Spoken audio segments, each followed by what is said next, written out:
બેઠા છો, સાંસદ સાહેબ પણ છે. સાહેબ, આટલો મોટો મારા વિસ્તારમાં કાર્યક્રમ છે. કલેક્ટર સાહેબ, પ્રાંત સાહેબ અને પ્રાયોજનાજી, શર્માજી, હું અહીંનો ધારાસભ્ય છું ભાઈ. મને કેમ કોઈ ફોન બી નહીં કર્યો, પત્રિકા નહીં, જાણ નહીં? ખુલાસો કરો. હું ધારાસભ્ય છું ભાઈ. આ મારું અપમાન નથી, મારી જનતાનું અપમાન છે. આ મારું અપમાન નથી. મને કોઈ કાર્યક્રમનો મોહતાજ નથી. મને પત્રિકામાં નામ આવે, મારી તકતીમાં નામ આવે તો જ ચૈતર વસાવા આવે એવું નથી. ચૈતર વસાવા નામ માટે હું નથી આવતો. મારા જનતાને મારા સરપંચે કીધું કે આટલો મોટો કાર્યક્રમ છે શિક્ષણનો, સાહેબ તમારે આવવું પડશે, એટલે મેં આવ્યો છું. અને કલેક્ટર સાહેબ, તમારી જવાબદારી છે, તમે વહીવટ છો, તમે મને ફોન કરીને જણાવો ને કાર્યક્રમ છે. મંત્રી સાહેબ ગાંધીનગરથી આવે છે, કઈ તકલીફ છે અમારાથી તમને? પ્રાયોજનાજી, શર્માજી, તકલીફ है आपको? તો કેમ ભાઈ તમે અમને જાણ નથી કરતા? કેમ આમંત્રણ નથી આપતા? તમારું વહીવટી તંત્ર હું ધંધા કરે છે ને બધું ખબર છે. હમણાં મોદી સાહેબ આવ્યા હતા, ખર્ચો થાય ભાઈ, 8-10 કરોડ રૂપિયાનો ખર્ચો થાય. તમે દેવ મોગરામાં ડેકોરેશન માટે કલેક્ટર સાહેબ 16 કરોડ રૂપિયાનો અમારા આદિજાતિ બજેટમાં ખર્ચો પાડ્યો છે.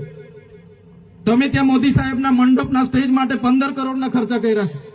ટોયલેટ, મોબાઈલ ટોયલેટ માટે 2,40,000 નો, 2 કરોડ ને 40 લાખના તમે ખર્ચા પાડ્યા છે. નાસ્તા માટે 2 કરોડ ખર્ચા પાડ્યા છે.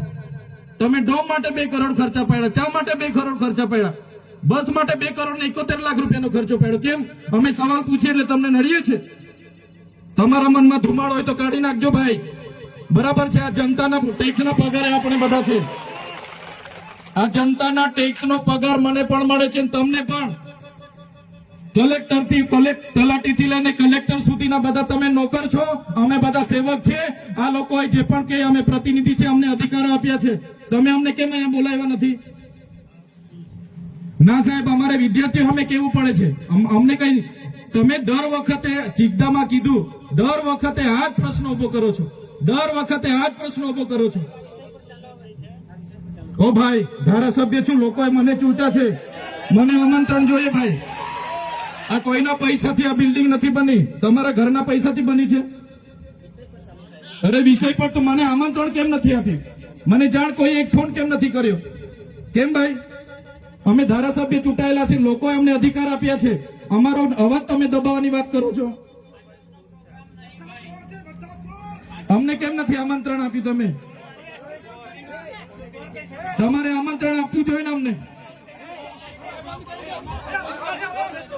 ઓ ભાઈ, બંધ કરી દેવાડો, મારા અધિકાર છે ભાઈ. તમે લો આવો, બંધ કરી દે એટલે, બંધ કરી દે એટલે આમંત્રણ કેમ નથી? બંધ કરી દે એટલે, બંધ કરી દે એટલે, બંધ કરી દો એટલે આમંત્રણ આપવું જોઈએ ને તમારે. અમને તમે આમંત્રણ કેમ નથી આપ્યું ભાઈ? અમે ચૂંટાયેલા ધારાસભ્ય છે, અમને એક ફોન કોઈનો આવ્યો નથી. કલેક્ટર સાહેબની જવાબદારી છે. આ કોઈના કમલમના પૈસાથી બિલ્ડિંગ નથી બની ભાઈ. કોઈ તો પછી પણ સાહેબ, અમે તમારી રિસ્પેક્ટ કરીએ છીએ સાહેબ, ને દરેક સરકારના કાર્યક્રમમાં હું હાજર રહું છું.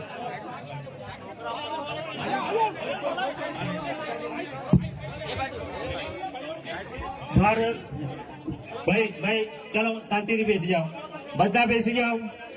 એ ભાઈ બધા બેસી જાઓ, બધા બેસી જાઓ. ચાલો શાંતિથી બેસી જાઓ ભાઈ, આગળ નહીં, બેસી જાઓ શાંતિથી. ભાઈ એ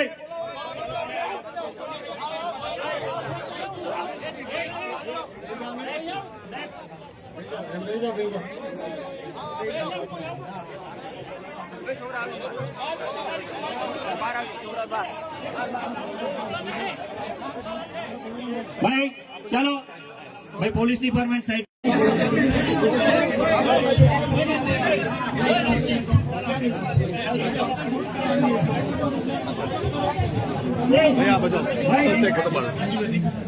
હાલો, આપણે શાંતિ રાખીએ છીએ ભાઈ. આ શિક્ષણ એ બધા માટે જરૂરી છે, અને શિક્ષણનો કાર્યક્રમ છે. આપણે બધા ખૂબ શિક્ષિત છીએ ત્યારે આ સ્ટેજ પર આવ્યા છે.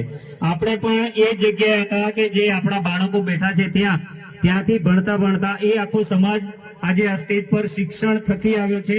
બિલકુલ શાંતિ રાખીએ. અને આપણી વચ્ચે આપણા માનનીય સાંસદ સભ્ય શ્રી મનસુખભાઈ વસાવા સાહેબને હું વિનંતી કરું છું.